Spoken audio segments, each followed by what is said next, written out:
ये कांग्रेस वाले जरा कान खोलकर सुन लो। ये मोदी संविधान मेरे लिए मेरा धर्म ग्रंथ है। मेरी सरकार चलाने के लिए मेरा धर्म ग्रंथ है। और तुम्हें तो मालूम नहीं है, जब भारत के संविधान को 60 साल हुए, इस देश में अकेला मैं मुख्यमंत्री था, अकेला गुजरात का मुख्यमंत्री था जिसने संविधान के 60 साल का उत्सव मनाया था। मैंने सुरेंद्रनगर में हाथी के ऊपर हमारे संविधान को रखा था और संविधान का सम्मान करते हुए जुलूस निकाला था। और उस राज्य का मुख्यमंत्री हाथी पर नहीं बैठा था, संविधान हाथी पर बैठा था और मोदी पैदल चल रहा था ताकि संविधान का सम्मान हो। साथियों, मेरा समर्पण देश के संविधान के शब्दों के प्रति, देश की संविधान की भावनाओं के प्रति 2014 में देश ने मुझे चुन करके संसद में भेजा और जब मैं पहले दिन संसद में गया तो संविधान का प्रतिबिंब हमारे देश की संसद होती है और पहले ही जाकर के मैंने संसद के सामने सर झुकाया, अपना माथा टेका। बाद में मैंने कदम पार्लियामेंट पे रखा था क्योंकि संविधान के लिए हम समर्पित हैं।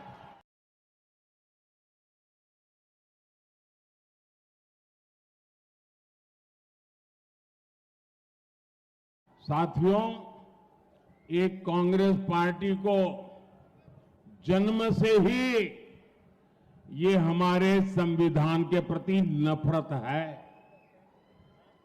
जो संविधान बाबा साहब आंबेडकर ने दिया था, अगर वो संविधान की प्रत देखें, वो संविधान की प्रत देखें तो उसके ऊपर एक एक पत्ते पर रामायण महाभारत का चित्रांकन है। हमारी संस्कृति, हमारी परंपरा का चित्र है उस पर और हमारे संविधान की, भारत की महान सांस्कृतिक विरासत के साथ उसको कड़ी रूप के जोड़ने का एक अद्भुत प्रयास था। लेकिन कांग्रेस पार्टी ने सबसे पहला काम किया, जब संविधान की वो पहली प्रत कपबोर्ड में रख दी और फिर जो संविधान देश के सामने रखा, भारत की महान संस्कृति और परंपरा की जो लिंक थी, जहां से संविधान आगे बढ़ना था, उस लिंक को तोड़ दिया। वो सारे चित्र हटा दिए और खोखा बना करके रख दिया। पहले ही दिन उन्होंने संविधान का अपमान करना शुरू कर दिया था। ये शाहजादे के दादी के पिताजी, देश के पहले प्रधानमंत्री, उन्होंने ये पाप किया था।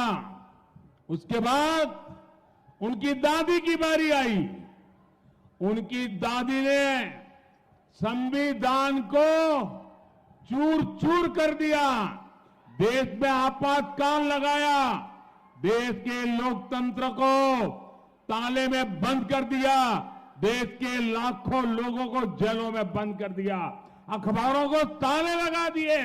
संविधान का घोर अपमान पहले प्रधानमंत्री उनकी दादी के पिताजी ने किया, फिर बड़ा अपमान उनकी दादी ने किया।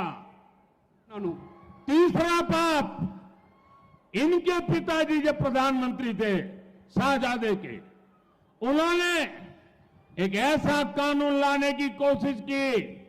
ये संविधान की बातें करने वाले जरा अपने जरोखे में देख ले। उन्होंने ऐसी बातें की, देश के मीडिया को, देश के अखबारों को डराने के लिए एक ऐसा भयंकर कानून लाए, देश का सारा मीडिया मैदान में आ गया। देश का विपक्ष मैदान में आ गया, संविधान के रक्षक भारतीय जनता पार्टी के लोग मैदान में आ गए और उनके पिताजी को झुकना पड़ा और वो जो संविधान पे खिलवाड़ की कोशिश करती थी वो उनको रोकना पड़ा। ये संविधान को उनके परिवार के 3 लोगों ने तबाह कर दिया है। उसके बाद संविधान से सरकार का जन्म होता है। सरकार की कैबिनेट अत्यंत महत्वपूर्ण इकाई होती है। भारत के संविधान ने उसको संरक्षण दिया हुआ है। मनमोहन सिंह जी की सरकार की कैबिनेट ने एक निर्णय किया। उस निर्णय को ये शाहजादे ने पत्रकार वार्ता करके भारत के संविधान से बनी हुई कैबिनेट के निर्णय को खुले आम चीरे चीरे कर दिया था और वो संविधान के रक्षण की बातें करते हमारे सामने। మిత్రులారా, ఏ రాజ్యాంగం ద్వారా ప్రజాస్వామికంగా ఎన్నికల ప్రక్రియ ద్వారా ఏర్పడే ప్రభుత్వం ఏదైతే ఉంటుందో ఆ